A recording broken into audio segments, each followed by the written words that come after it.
So you're thinking about becoming a certified personal trainer through the NSCA?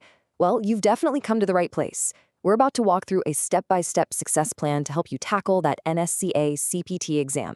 My goal here is to turn what feels like a huge challenge into something you can absolutely achieve. Okay, let's just get it out there and acknowledge the elephant in the room. The NSCA CPT has a reputation. As one recent test taker put it, it's allegedly the hardest personal training exam. Now, I'm not saying that to scare you, but to prepare you. There's a reason this credential means so much in the industry. It's because it's a real challenge. And wow, this number really drives that point home. Back in 2022, the pass rate for people taking it for the first time was only 66%. That means a full 1 out of every 3 people didn't pass on their first try. So yeah, having a solid game plan isn't just a nice idea, it is absolutely essential. And that's exactly what our roadmap is for today. We'll kick things off with the basics, making sure you're eligible. Then we'll decode the exam itself, cover the official study strategies straight from the NSCA, load you up with some pro tips and free resources, and then finally map out your path forward. Okay, first things first. Before you even think about buying a textbook or making a single flashcard, you got to make sure you're actually eligible to take the exam. This is that foundational step you just can't skip. So what are the rules? According to the official NSCA handbook, the requirements are pretty straightforward, but they are completely non-negotiable. You have to be at least 18 years old, you need a high school diploma or an equivalent, and this one's a biggie, you must hold a current CPR and AED certification. If you can check all 3 of those boxes, you are good to go. All right, you're eligible. Mission 1 is complete. Now it's time to break down the test itself. Honestly, understanding the structure and what's on the exam is the real key to studying smart, not just studying hard. The exam is basically split into 4 main areas.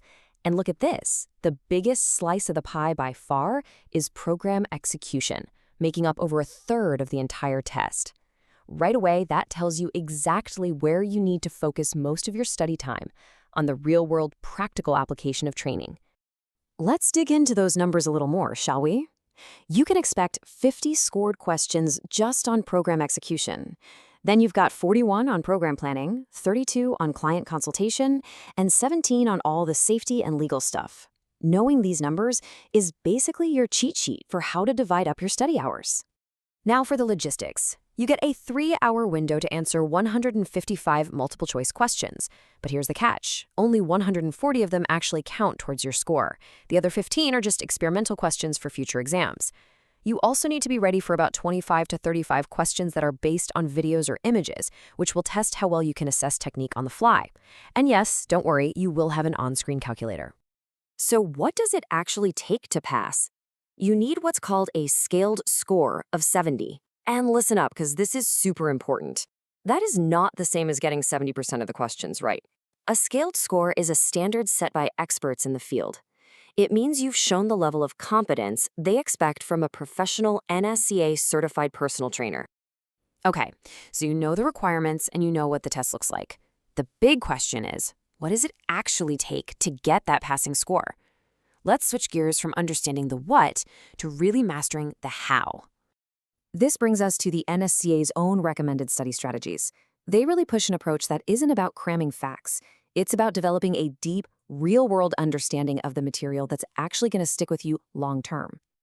The absolute foundation of your study plan should be these 2 core textbooks. They are the ones recommended by the NSCA. The Essentials of Personal Training covers all the science and theory, while the Exercise Technique Manual is your go-to visual guide for resistance training. Think of these as your primary sources of truth. And to really absorb all that information, the NSCA recommends their official deep learning approach. It's a pretty simple 3-step process. First, explain it. Practice explaining concepts out loud, in your own words, like you're talking to a client. Second, connect it. Link everything you learn to real-world scenarios you'd actually face. And third, space it out. Reviewing topics over time is way, way more effective than trying to cram at the last minute. Official resources are fantastic, but now let's supplement them with some battle-tested tips and free tools from people who have actually been in the trenches and passed this exam. This is where you can get a real edge. And hey, do not underestimate the power of free resources. As one successful test taker put it, the free content was enough to pass. That should be music to your ears if you're trying to do this on a budget. So, what are these amazing free tools? Well, people who've passed often shout out PT Pioneer for its awesome chapter summaries and cheat sheets. There's also this cool gamified study tool on GitHub by a user named Soccerstein, which makes reviewing chapters a lot more fun. And of course, Quizlet is an absolute goldmine for flashcard decks made by other students. We also have to talk about AI tools like ChatGPT, but you have to be smart about how you use them. Asking a vague question like, "What's on the exam?" is pretty useless. A strategic user will ask it to do something specific, like, "Give me 5 practice math problems using the Carvonen formula." Use it as a laser-focused tool, but just always remember it can sometimes get things wrong. And here is a massive tip I have seen echoed across all the forums. Seriously, practice your math by hand. Even though you get that on-screen calculator, you need to get super comfortable with percentages and all the formulas. The goal is to be so familiar with the math that you're fast and confident, not fumbling around under pressure. We've covered a lot of ground, from eligibility and the exam structure to deep learning and pro tips. So now let's bring it all together and really define your clear path forward to getting that certification. So, what are the absolute must-remembers from all this? First, please verify your eligibility before you do anything else. Second, really get a feel for the exam's 4 domains and that scaled scoring system. Third, commit to that deep learning strategy with the official books. And finally, seriously boost your studying by using all those great free online resources we talked about. And that's it. Your complete roadmap to conquering the NSCA CPT exam. It is a challenge, for sure, but it's a completely achievable one if you have the right plan. So the only real question left is for you. What's the very first step you're going to take today to start your journey?